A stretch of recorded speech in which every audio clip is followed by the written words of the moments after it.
Hey guys, this is Gaijin Hunter, and this is going to be a very quick video talking about what is the cooldown timer for mounting a Wyvern in the demo for Monster Hunter Rise.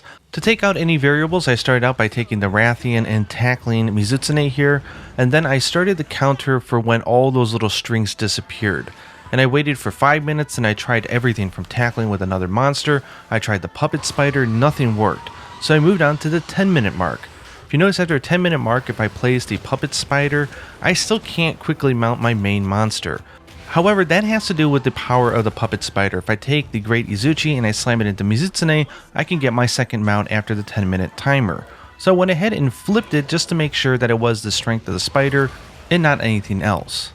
So I went ahead and tested the exact same thing, but backwards this time.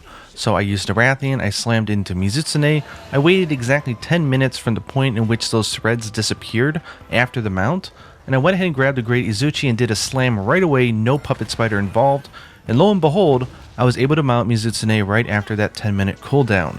So the learning here really is that the puppet spider is not nearly as good as a monster tackle.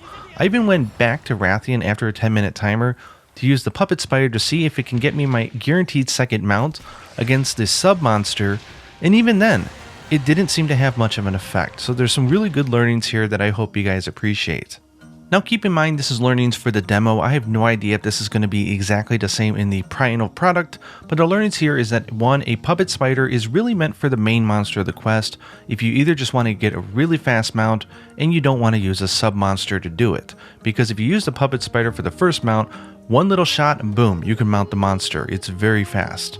Second, there's a 10-minute cooldown timer in the demo for mounting, so no matter what you do within 10 minutes, you're not going to be able to mount a monster again, whether it be the sub-monster or the main monster. Point number 3, slamming a monster into another one is way better than using the puppet spider, especially if you're going for a second mount. It just is much better. I don't know what else to say. Throwing the puppet spider at your monster after a 10-minute timer, then doing tons of aerial moves, you're not going to get that second mount nearly as fast. So if you just go and grab a monster and slam into it, you can get that second mount provided there's been 10 minutes. And some bonus things I did notice when I was testing this, that mining spots for ores and collection spots, stuff like special mushrooms, respawn in 4 minutes. You can be right next to it, you don't have to be away, and you can go ahead and remine that same spot every 4 minutes. Anyways, hope you guys enjoyed this quick little video and sort of looking into the mechanics. I find this stuff really interesting. Hopefully you do as well. Hope you're doing the demo. Until next time, happy hunting.